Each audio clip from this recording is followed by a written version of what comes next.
What is up, everybody? This is hashtag follow the conversation episode 34. My name is Michael Nip. I'm here with my co-host, Drewby. May the 4th be with you. So I said this morning on my Twitter account that I think that's a stupid thing. I think that celebrating Star Wars Day on the 4th with the phrase "May the 4th be with you" is a little bit silly.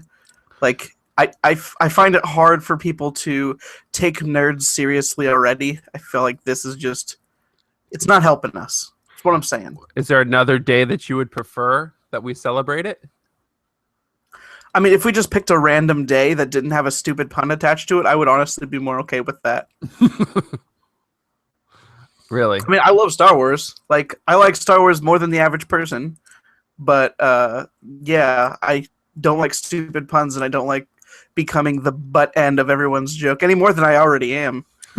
So, literally, the whatever. butt end. Also, so speaking of stupid jokes, if you're watching the video feed, you can look at our shirts here. Drewby and I happen to wear pretty much matching shirts unintentionally because we're both dorks.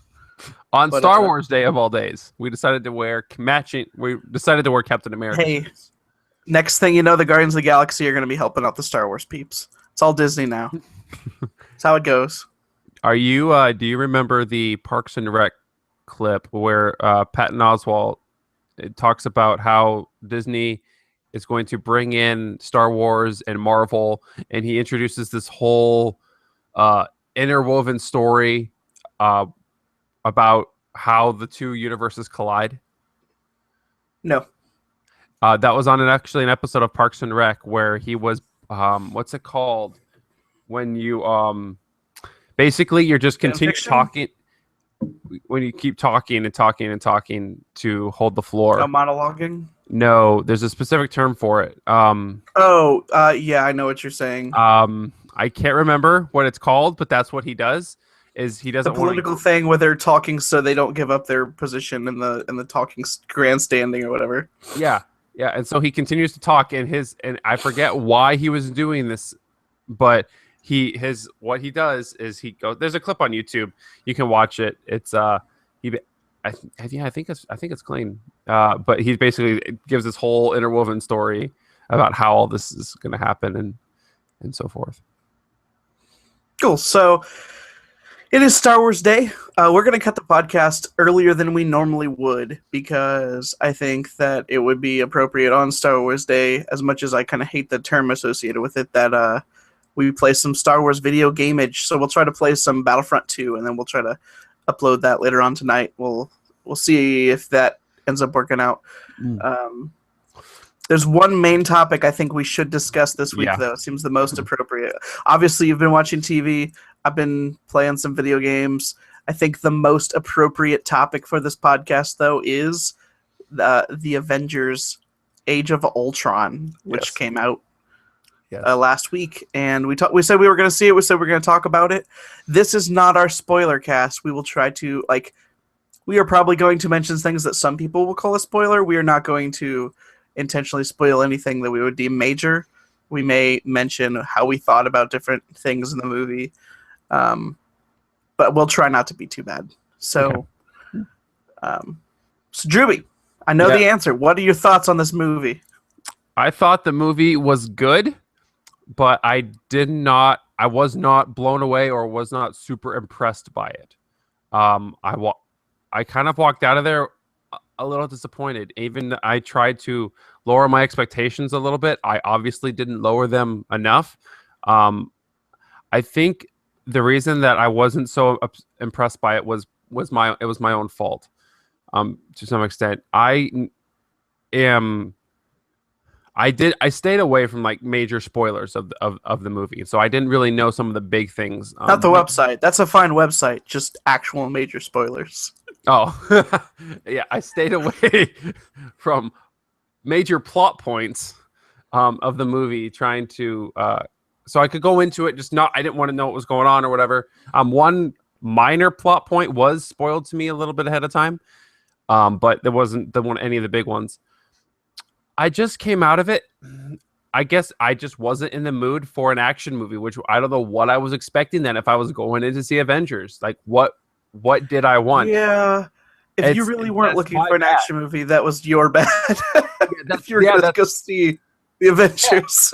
Yeah, but the thing is, I went into it like I don't necessarily know what I was expecting, but what I came out with was just I feel like the movies I've seen that movie before. Like, yeah, there were some plot points, but it's just maybe I've been too ingrained in pop culture or action movies, or I watch too much television to the point where all of this stuff is just like, I don't care about it. It's lost its impact. When I walked out of Avengers, I was blown away. I thought that was an incredible movie.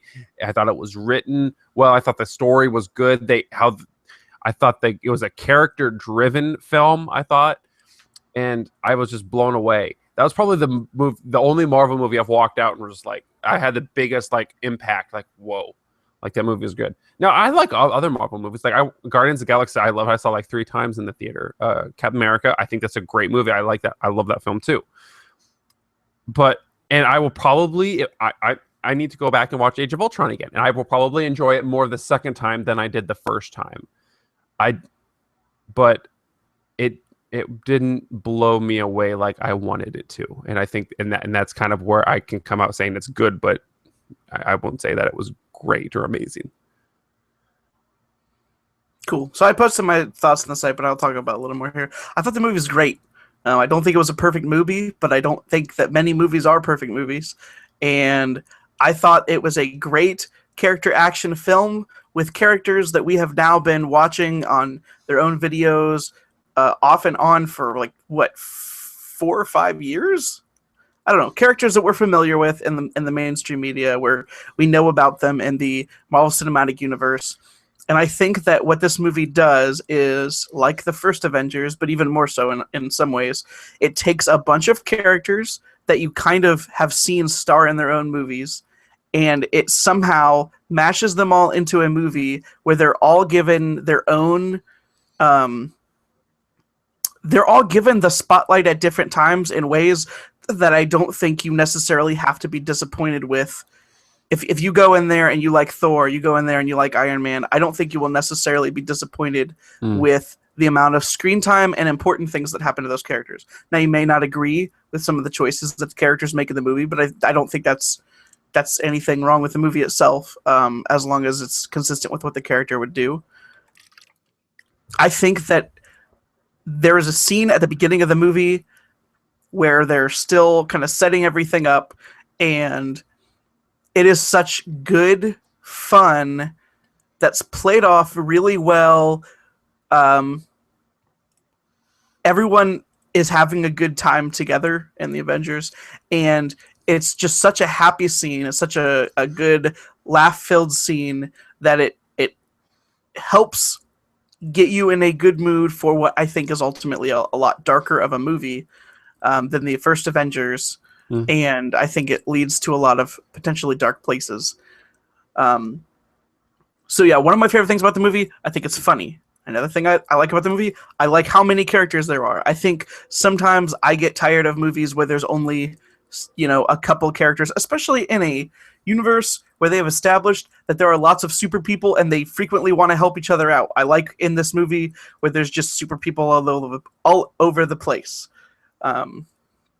They bring in some of the side characters from other Marvel movies.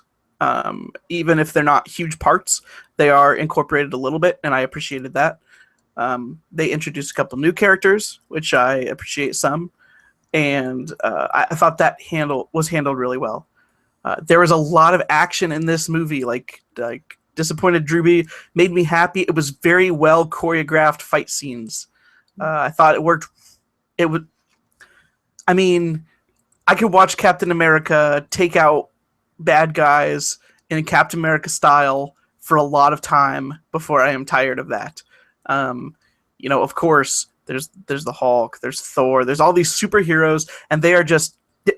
This movie, more so than any of the other movies, has superheroes actually pulling one hero to another hero combo where somebody will pick somebody up and throw them at somebody else who will then combo them. It's good old video game / comic book fun. There's some, speaking of comic book things, there are scenes in this movie, specifically like one at the beginning of the movie, that is just straight, hey, this looks like a comic book panel, you nerds, like this one. And I think that those are really cool. I think that another thing that I didn't necessarily love right away, but I am coming around on, is I think that there are a couple plot points that are not explained in a good way that leaves you guessing, like, wait, what the heck is that? What are the implications of this thing that just happened?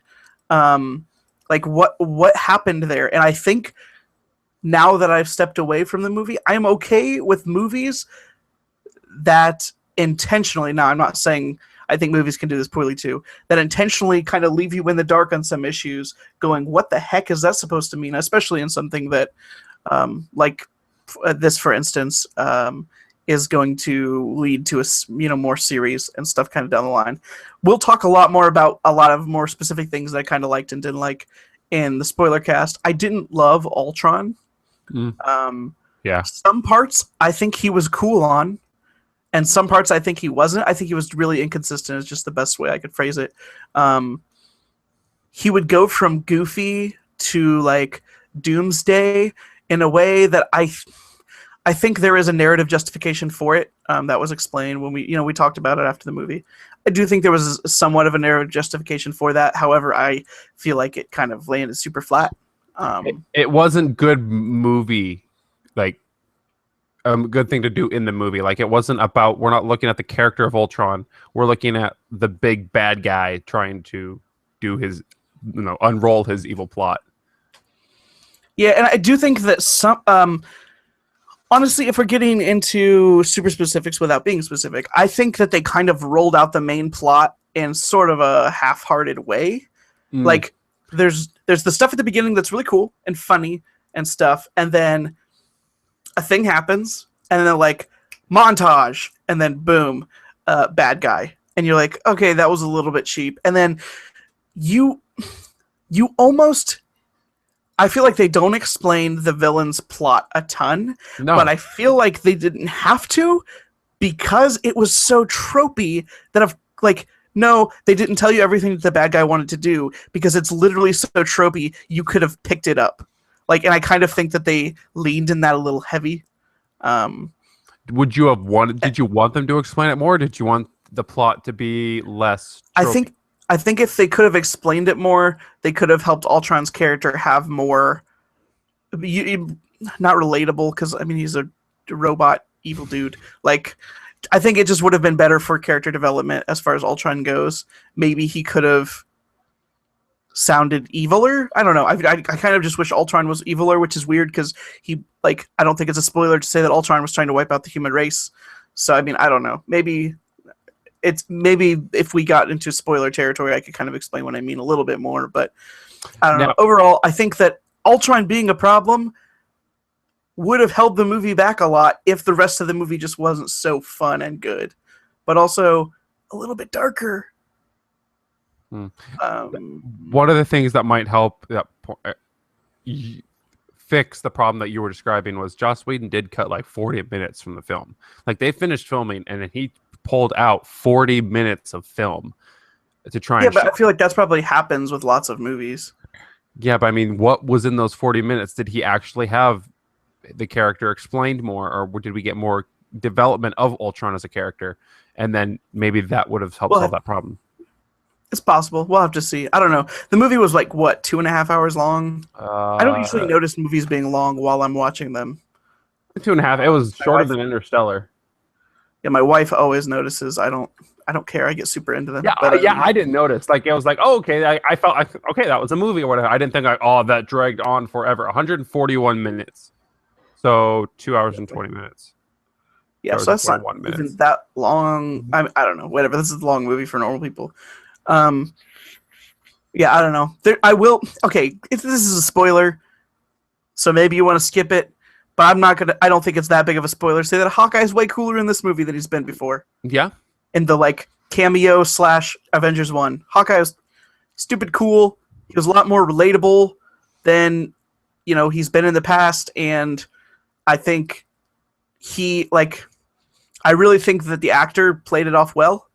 And I think that was done a lot better. I feel like maybe he might have been like, hey, writers, everyone hates me because my character kind of sucked and was lame in the first one. Maybe can I do something a little bit cooler in this one? I think that played off well. I think Hawkeye's a cool character, like a cool dude too. Like, yes, the archery has been like overdone by like a lot of TV show and movies and stuff, but I still think it's cool. I think bows and arrows are cool. Like, I'm a baby for that stuff, so whatever. I think it didn't help him in the first movie that, spoilers for Avengers 1, that he was like bad most of the movie, or half the movie at least. I think that was a lot of his downfall, because he was not able to have character development scenes where Black Widow kind of was. So whatever. But yeah, I think that worked well. I think all of the good guy main characters are played pretty well, and I like where I think the series is going. Yeah, and we'll have to hit more specifically on that point when we do our spoiler cast. Yeah, so the next movie that we got is the Ant-Man, there was a trailer for that. Yes, there was. Are you excited about it, or are you just like, I'll go see it? I will see it. I think I will have fun with it. I do not think it will be that good. That's a safe place to be in. It'll be fine. I don't think it will be terrible. It will not be like offensively bad, but I also don't expect to like it as much as like I like. It's a weird comparison, but you can only make it because they're both the Marvel movies. Like, I like Guardians of the Galaxy silliness.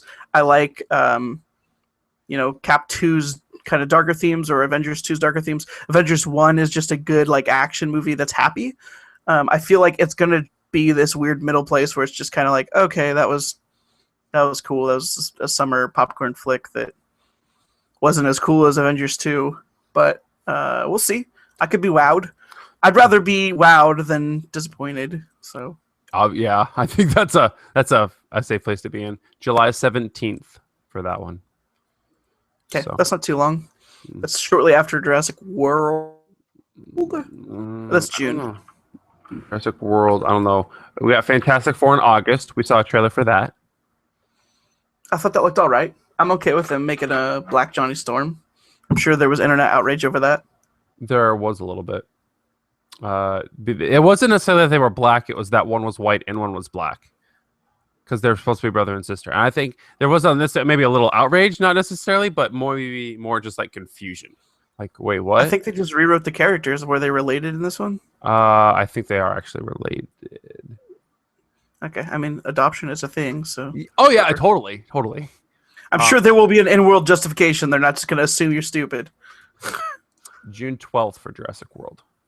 So yeah, that's next. I think on the list of movies that I'm interested in, that I can think of. We'll watch. Yeah, cool. So yeah, Avengers. We will make a spoiler cast at some point, and if you have seen the movie, then you can listen to that. And I would recommend not listening to it if you haven't seen the movie. Yeah. Don't ruin the movie. There's more things I want to say. It's worth seeing. Yeah. I think it might be worth seeing still, like especially if you're into the MCU. Yeah, I think it's tight, and I recommend it heavily. Crap. I thought about watching Daredevil. That's the closest I got. That's actually the closest I've been. Like, I was thinking, hey, if my wife goes to bed early, I'll watch some Daredevil, but it hasn't happened yet. So that's closer than I've been before. All right. I've heard enough good things. I was hearing some of the first things I've heard about Daredevil that were negative, which was that the writing is really corny, which is something that I haven't heard about that show yet. But the comparisons were to Agents of S.H.I.E.L.D. most of the time, which I don't think it's very hard to make dialogue that is more serious and less corny than Agents of S.H.I.E.L.D. dialogue from what I've seen. So we'll see. I don't know. I'm okay with a little bit of corny dialogue. I just couldn't take Agents of S.H.I.E.L.D. because it was way too much, way too strong. At least in the early stuff. I obviously haven't seen anything else. So, and I have heard. I obviously like Agents of S.H.I.E.L.D., but I have heard lots of other people say that season 2 of Agents of S.H.I.E.L.D. is just on, and it's really good. So, is there an Agents of S.H.I.E.L.D. that you've seen that has happened after Avengers yet? Because I'm sure that will it'll change some stuff. Okay. Yeah, I'm curious. I'm curious. This week, tomorrow. That's tomorrow night is when that's going to air. I'm curious to see what's going to happen, because there was something that happened in the movie that I was talking to one of the guys we went and saw the movie with. I was talking to him about it because he's up to date on Agents of Shield, and so I was like, I'm curious what's going to happen. Like, but I can't talk about it until we talk to our spoiler cast. So I think much like the first Avengers, it's safe to say that the movie is doing all of the changing of anything that will happen in the series. The series didn't really do that much to the movie. I think it's obvious where their money comes from. The series is changing a little bit. Like, the series has introduced the Inhumans, which that movie is not supposed to come till like 2017, 2018. So they're really like super early starting to talk about and introducing these concepts in the TV show that I think are not gonna that haven't really been super addressed directly in any of the Marvel movies yet. I think it's a safe bet that it's a lot easier to. Okay, I'm gonna go back. I'm gonna say some history how I view it. Okay, it's a lot easier to do something broad like the X-Men or Inhuman than to have to write some crazy chemical imbalance origin story for every single villain you want to introduce into your series. So for a weekly show, I think it helps that they gave some narrative reason for there to be lots of different types of villains that have different powers or whatever. I think it's a lot easier than having to write a villain origin every single episode, which I'm not saying Agents of S.H.I.E.L.D. was necessarily doing that, but was there like narrative arcs where they were taking down a baddie a week? Because that's how it was at the beginning. No, it's much more broad, a broader story that they are telling. It's not more like, here's your action show for the week, which is what the first half of the series was. Yes, but after Cap 2, like, that all changed. Okay, well, that's good then, probably. But either way, I do think it helps when you have some kind of large narrative reason for there to be lots of bad guys. From a business perspective and a narrative perspective, I think it makes that a lot easier. It's yet to be seen what Age of Ultron will do to the Agents of S.H.I.E.L.D. TV show, but so far, Cap 2 has been the best thing that series could have had. I'm as far as giving them story content to work with. Like, that movie did a lot for the show. Which, if you've seen Cap 2, you know exactly what we're talking about. And I don't know if another movie will have that same impact. Mellow mood. So, I say we start wrapping the show up so we can start doing the Star Wars deal. But this is what I'm going to be drinking during our gaming session. It's called Marley's Mellow Mood. For those who can't see the video, it is Marley's face on the front, and it's supposed to be, let's see, there's a good thing on the back. This is non-alcoholic. However, it says this all-natural, it says it's black tea with peach raspberry passion fruit. This all-natural botanical ingredient, the all-natural botanical ingredients in this product have been specially blended to mellow your mood and may cause drowsiness. Best enjoyed when you are ready to relax. Do not mix with alcohol. Not intended for children or nursing or pregnant women. So it's actually got like chemicals in it to like chill you out?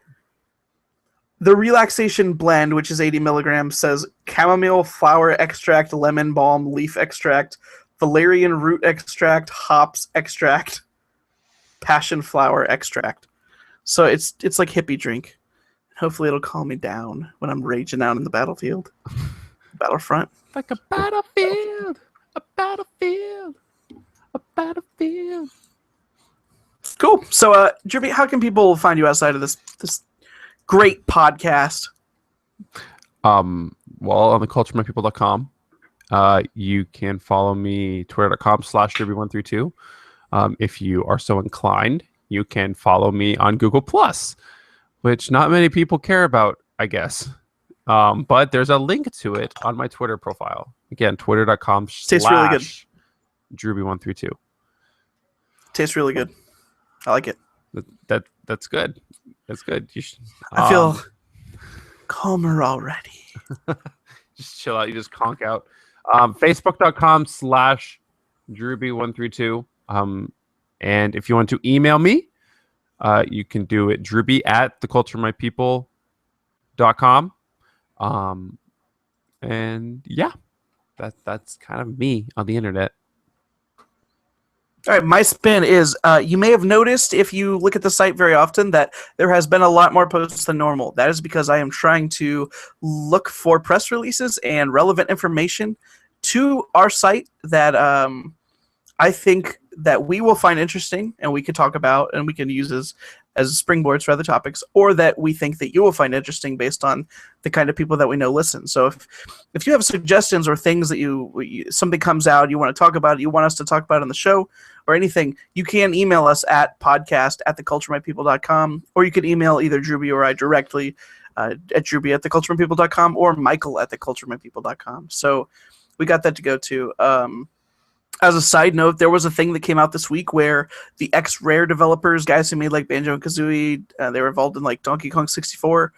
Those guys are making a new game, and maybe in a future podcast we can talk more about that. But Drewby and I both supported that Kickstarter. That looks fun. There's an article about that on the site.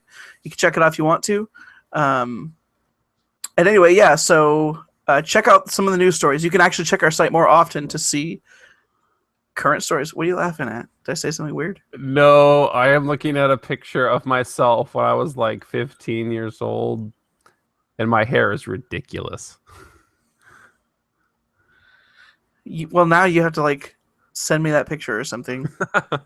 Okay. Okay. Anyway, yeah. So you can find me at twitter.com/MichaelNip, MichaelNipp, or facebook.com/TheRealMichaelNip. As I mentioned before, you can email us at the podcast at podcast@theculturemypeople.com. Excuse me. You can check out the audio version of this podcast on iTunes or BeyondPod if you're an Android user and you want to use the best podcast app. And that about wraps it up. It was a good show. I like that movie a lot. Drewby at least thinks that movie's worth talking about, so that's good. So cool. Yeah, we hope you come back next week. Hope you'll check out the site later on for our Battlefront 2 playtime or whatever. So for the for the hashtag follow the conversation on theculturemypeople.com. Episode 34. This has been Michael Nip and my co-host Drewby. Drewby.